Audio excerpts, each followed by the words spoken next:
Bonjour et bienvenue sur le podcast Né pour vibrer, le podcast qui vous veut du bien.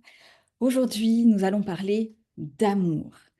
Pourquoi d'amour? Parce que il y a, je trouve, ces derniers temps, je ne sais pas si vous êtes connectés sur les réseaux sociaux, je trouve qu'il y a beaucoup de reels, sur Instagram, sur Facebook, peu importe où finalement, mais il y en a beaucoup qui disent, en gros, dès que vous ressentez des papillons dans le ventre, dès que vous ressentez euh, le fait de tomber amoureux, c'est comme si il fallait pas.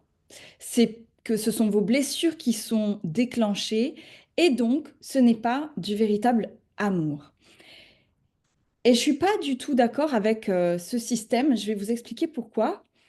Parce que déjà, on va remettre l'église au centre du village. Pour moi, initialement, on va remettre un peu de science à l'intérieur de tout ça. Pourquoi on est attirés, les hommes et les femmes sont attirés l'un par l'autre? C'est que génétiquement et hormonalement, des hormones se déclenchent pour pouvoir procréer. Et en général, on est attiré par une personne dont les hormones vont nous amener à procréer un enfant robuste, solide, qui a les meilleures chances génétiques pour arriver dans ce monde. Donc initialement, tomber amoureux, c'est pour la procréation. Donc il n'y a pas de blessures qui sont en jeu. Maintenant, est-ce que quand on va tomber amoureux, et moi je pense pas que ce soit pendant la période où tu tombes amoureux, le véritable problème, c'est quand justement tu sors de cette période-là, de l'idéalisation, et que justement tu tombes dans la connaissance de l'autre. Et on dit souvent que l'amour dure 3 ans. Moi, ce que j'ai pu observer, c'est que tu apprends à connaître une personne dans les 2 ans. En général, 2, 3 mois, 4 mois, ben là, tu commences à... T'es dans l'idéalisation, c'est la magie, c'est super chouette. Et mais tu commences à voir des choses qui fonctionnent pas, tu essayes de réparer ou tu essayes de pas réparer, mais peu importe. T'es pas véritablement dans tes blessures. Pour moi, les véritables, c'est pas parce que tu vas tomber amoureux que tu ne vas pas tomber amoureux que ou que tu ne vas pas tomber amoureux que tu vas te mettre dans une relation sécuritaire que tu vas pas faire face à tes blessures. Un des schémas qu'on voit souvent, c'est quand on a beaucoup souffert dans une relation. On a vécu une relation toxique, on a vécu quelque chose de pas très agréable. On sort de là, on est brisé en mille morceaux et on va se jeter un petit peu à corps perdu avec beaucoup de méfiance, bien entendu, mais sur une relation qui va nous sécuriser, où la personne, elle va nous envelopper de ces qualités, finalement, que l'on n'a pas vues chez la personne qu'on avait choisie, qui nous générait des papillons. Est-ce que l'amour véritable est incompatible avec tomber amoureux? Moi, je suis pas d'accord. Je suis pas du tout d'accord. D'un, parce que j'ai vécu en étant tombée amoureuse de 2 hommes extraordinaires qui sont les papas de mes enfants. Et c'est pas ça qui a fait que nous nous sommes séparés. Au contraire, on est rentrés dans des amours très sains. Il n'y avait pas de toxicité, il n'y avait pas tout ça. Par contre, plus le temps a passé, plus on s'est rendu compte que certaines fois, il y avait des valeurs qui n'étaient pas alignées ou simplement qu'on n'était pas sur le même chemin de vie, que nos ambitions commençaient à se dissocier. Et ça, c'est OK. Et est-ce que parce que tu es dans une relation sécuritaire, tu vas pas être déclenché émotionnellement par tes blessures? Bah non, tu es à l'abri de rien. Tu es à l'abri de rien parce que s'il faut, dans 10 ans, bah, va y avoir une tromperie, tout simplement parce que tu avais la blessure de trahison, que tu l'as pas réglée. Et la question, c'est est-ce que tu y fais face? Est-ce que tu grandis de ça? Ou bah, tu restes dans ta blessure et tu t'agaces, tu te mets en colère, tu ronds dans l'agacement et ça se reproduira. Donc moi, il n'y a pas de lien de cause à effet sur j'ai les papillons dans le ventre, c'est ma blessure, au secours, vite, je fuis. Non. Pourquoi s'interdire de tomber amoureux? Tomber amoureux, c'est beau, c'est magique. Et je crois que notre rôle est de travailler sur nous-mêmes, d'être dans la connaissance de nous-mêmes, d'être dans la confiance absolue, dans savoir qui je suis, savoir ce que je veux, un peu de clarté, avoir travaillé sur mes blessures, bien évidemment, mais pour me permettre d'avoir assez confiance en ma puissance intérieure pour savoir que peu importe ce qui se passe, peu importe la blessure déclenchée, je peux la transcender. Maintenant, on ne contrôle pas l'autre. C'est-à-dire que si nous, on est d'accord pour transcender cette blessure, si nous, on est d'accord pour pardonner, être dans la résilience, accepter, changer peut-être parfois aussi, parce que l'humain est voué à changer, enfin, plutôt à enlever les couches pour devenir lui-même, et ben moi, je trouve que c'est plutôt sain. Et on ne peut pas contrôler l'autre, c'est-à-dire que si l'autre, lui, il est dans sa blessure et que finalement, ça ne lui convient pas de réparer ça ou de travailler sur lui-même, ben là, c'est pas quelque chose que tu peux contrôler, c'est pas quelque chose que tu peux maîtriser. Dans tous les accompagnements que je fais, et je pense que un des canaux qui sert le plus à mes clientes, c'est mon canal Telegram où je viens de déposer un message chaque jour. On travaille beaucoup l'intelligence émotionnelle, on travaille beaucoup euh, la puissance féminine, l'acceptation, la résilience, la détermination, la persévérance. Et je viens leur donner des outils, je viens leur déposer parfois une réflexion profonde, tout comme je suis en train de le faire là aujourd'hui, leur déposer aussi des expériences de vie. Je vis quelque chose, j'en tire la leçon et je viens la leur déposer.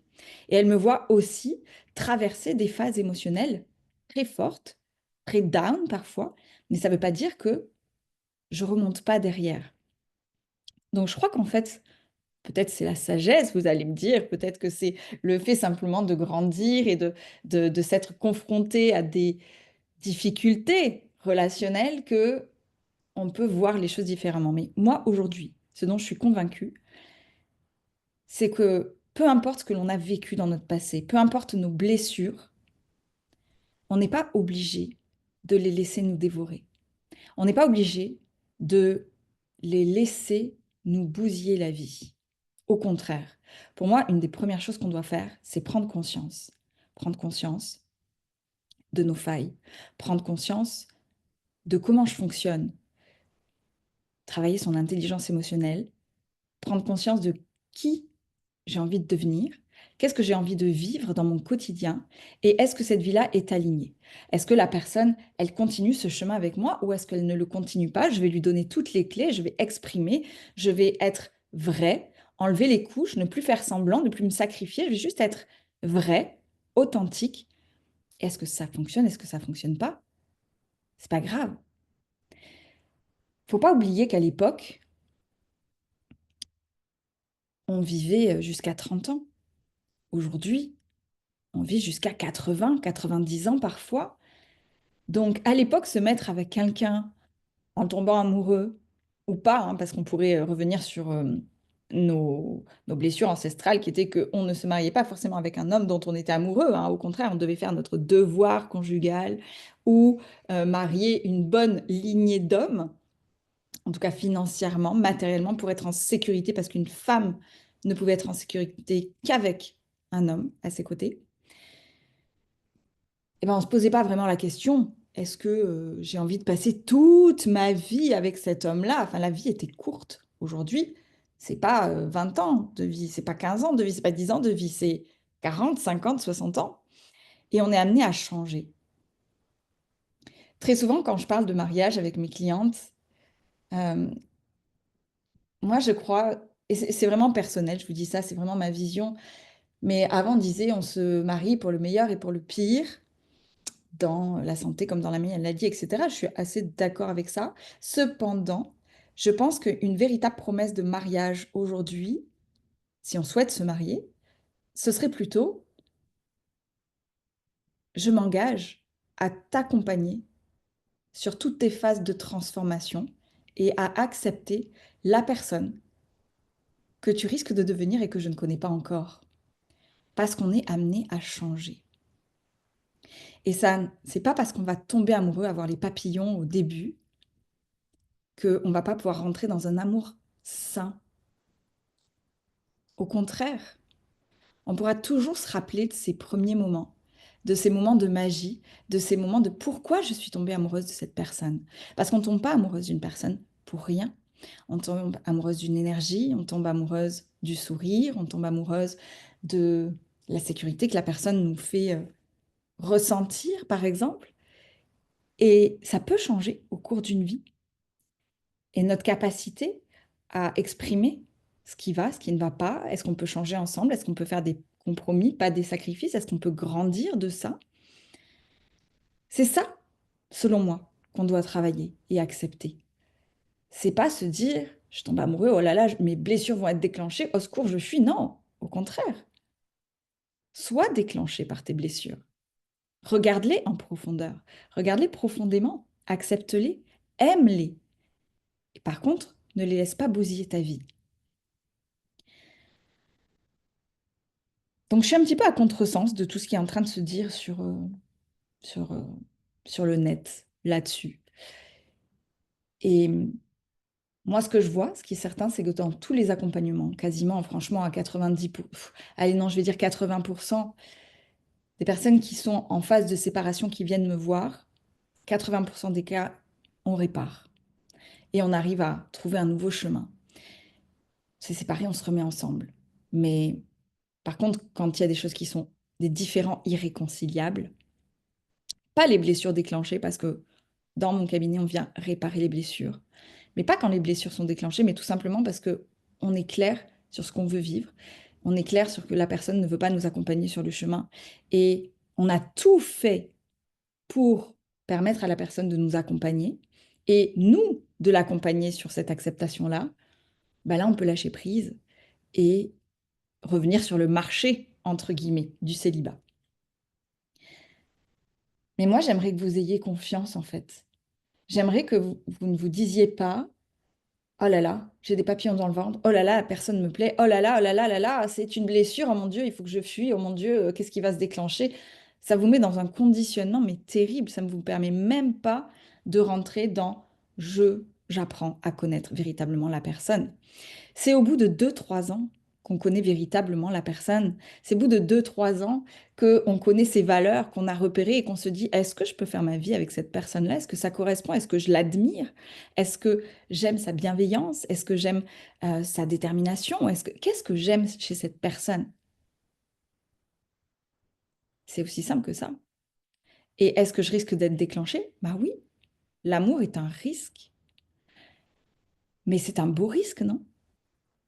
Parce que l'amour, ça déclenche des papillons, bien sûr, mais ça déclenche des ailes. Quand une sexualité, quand tu es amoureux et que tu as une relation sexuelle avec ton partenaire amoureux, la relation sexuelle prend tout un autre sens. La créativité se développe, on a le fire, on a envie de faire plein de choses, on a envie de le crier sur les toits, on est dans la joie, on est dans la magie. Pourquoi on s'interdirait? Pourquoi un amour sain ne devrait pas toucher cet instant de magie, cet instant de je vole. C'est pas grave. Juste travaillons notre intelligence émotionnelle, juste travaillons notre capacité à accueillir, notre résilience, pour lorsque cette magie commence à se dissiper parce que juste tu sors de la période idéale et tu t'aperçois des failles, des blessures, de ce qu'on a caché, etc. Ok, est-ce que j'aime quand même cette personne au-delà de ses comportements? Est-ce que je suis prêt à accepter ça, à accueillir, à continuer? Si la réponse est oui, tant mieux, bah oui, il y aura peut-être plus la magie. Et encore, je pense que la magie, en tout cas, rallumer la flamme ou être dans la flamme, c'est quelque chose qui s'entretient, notamment avec des choses très très claires que j'enseigne à toutes mes clientes quand on travaille sur le couple, notamment les 3 besoins des hommes, les 3 besoins des femmes, cette capacité à accueillir l'énergie féminine, l'énergie masculine, dans laquelle, comment est-ce que je laisse la place à l'autre d'être dans son énergie naturelle. Voilà, c'est aussi simple que ça. Les hommes, on ne supporte pas, par exemple, d'être critiqués et critiqués en public. Mon Dieu, vous allez les tuer. Donc, ils ont besoin d'être admirés. Et quand tu sais ça, ça te coûte quoi finalement de dire, oh, waouh, t'es génial. Parce que si t'aimes la personne, tu la trouves géniale. Oh, waouh, qu'est-ce que j'ai de la chance d'être avec toi. Qu'est-ce que j'ai de la chance que tu m'aimes. Merci. Merci de m'aimer. Merci de tes attentions. Merci de ces choses-là. Un homme, il adore ça. Il faut être sincère. Hein, c'est pas le but de lui amener ça si c'est pas le cas. Une femme, par exemple, elle a besoin d'être absolument rassurée tout le temps, de se sentir en sécurité, sécurité émotionnelle, sécurité physique, d'être protégée. matériellement aussi parlant. Et parfois, on a des énergies inversées et une femme qui va mieux gagner sa vie, bah, elle va sécuriser l'homme, enfin peu importe, il n'y a pas de jugement à mettre là-dessus. Mais quand tu nourris les trois besoins des hommes, les trois besoins des femmes, que tu autorises l'autre à être dans son énergie féminine, masculine, que tu laisses la place à tout ça, la flamme, elle est présente. Moi, je crois que tous les couples sont sauvables si on a des valeurs communes, si on a une intention de vie commune. C'est sûr que si à un moment donné, je sais pas moi, dans la vie, toi tu veux avoir une ribambelle, tu vas avoir 10 enfants et que la personne, bah non, elle veut pas du tout d'enfants parce que elle trouve que sur cette terre aujourd'hui, il faut pas faire d'enfants parce que c'est en train de partir en cacahuète, etc., que c'est hyper égoïste de vouloir faire des enfants, ben à moins qu'une des deux se sacrifie, et le sacrifice n'est jamais bon dans un couple, le compromis oui, le sacrifice non, bah, ça va créer un problème. Obligatoirement, à un moment donné, ça va créer un problème parce que l'autre, elle va se dire, putain, elle est sacrément égoïste, elle a fini par faire des enfants dans un monde aussi pourri. Et l'autre va se retourner contre moi en disant, purée, il n'a pas voulu avoir d'enfants alors que franchement, c'est qu'un détail, on s'en fiche, nous, on s'aimait et on aurait dû faire des enfants ensemble. C'est comme ça que tu crées des rancœurs, c'est comme ça que tu crées des rancunes et ça, c'est pas ça. Moi, je voulais juste vous dire que vos blessures sont pas un problème. Je voulais juste vous dire que c'est pas parce que vous êtes déclenché, votre trahison, votre blessure de rejet, peu importe, la blessure du père, de la mère, elles sont déclenchées, c'est pas grave. C'est votre capacité à l'accueillir et à la transcender qui est importante. Et est-ce que la personne veut le faire avec vous? Moi, je crois que c'est juste ça. Et je crois qu'aujourd'hui, avec tous les outils qu'on a et tous les thérapeutes, tous les coachs qu'on a autour de nous, bah, pour moi, ne pas se faire aider, c'est une sacrée connerie. Parce qu'il y a des clés qui existent, qu'on n'a pas, qu'on ne nous enseigne pas à l'école.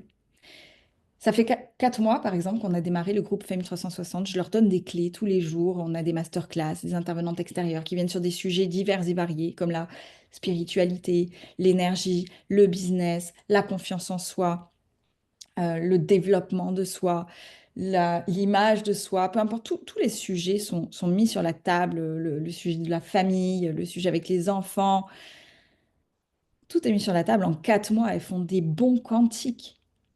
Elles se réalignent. Elles sont, elles font des trucs de fou. Des actions inspirées. Elles ont plus peur. Elles se lancent. Comme quoi, c'est possible. Elles réparent leur couple. Ou alors elles le quittent, mais c'est très rapide. Alors qu'on se bousille la vie, alors que la vie passe à une vitesse folle. Alors, répondons à cette question. Est-ce que, finalement, avoir ces papillons dans le ventre, bah, ça vaut pas le coup? C'est juste notre capacité à accueillir que les papillons vont disparaître, peuvent disparaître, qu'on va être déçu. Bah oui. C'est un des mécanismes du cerveau. Le cerveau est paramétré pour ne plus être déçu, pour éviter la déception au plus haut point. Mais si tu muscles ton muscle de l'acceptation de la déception, bah, c'est pas grave. En fait, tu décides consciemment de tomber amoureux et waouh, qu'est-ce que c'est chouette. C'est pas grave. Donc voilà, c'est le petit partage que j'avais envie de vous faire aujourd'hui parce que je ne suis pas OK avec tout ce qui se dit sur les réseaux. Transmettez ce message, partagez cet épisode autour de vous s'il y a une personne qui a besoin de l'entendre. Mettez un 5 étoiles si vous avez aimé ce podcast. Envoyez-moi un petit message privé pour me dire ce que vous en avez pensé, votre avis là-dessus. Je suis toujours friande qu'on puisse discuter de tout ça, même si vous avez des questions sur votre couple, sur votre célibat. Peu importe, moi je suis toujours là et j'adore accompagner les personnes là-dessus.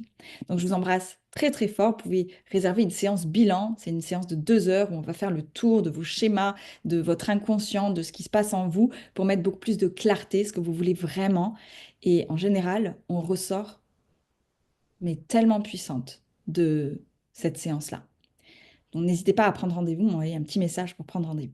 Je vous embrasse très fort, je vous souhaite une belle journée et n'oubliez pas, vous êtes né pour vibrer.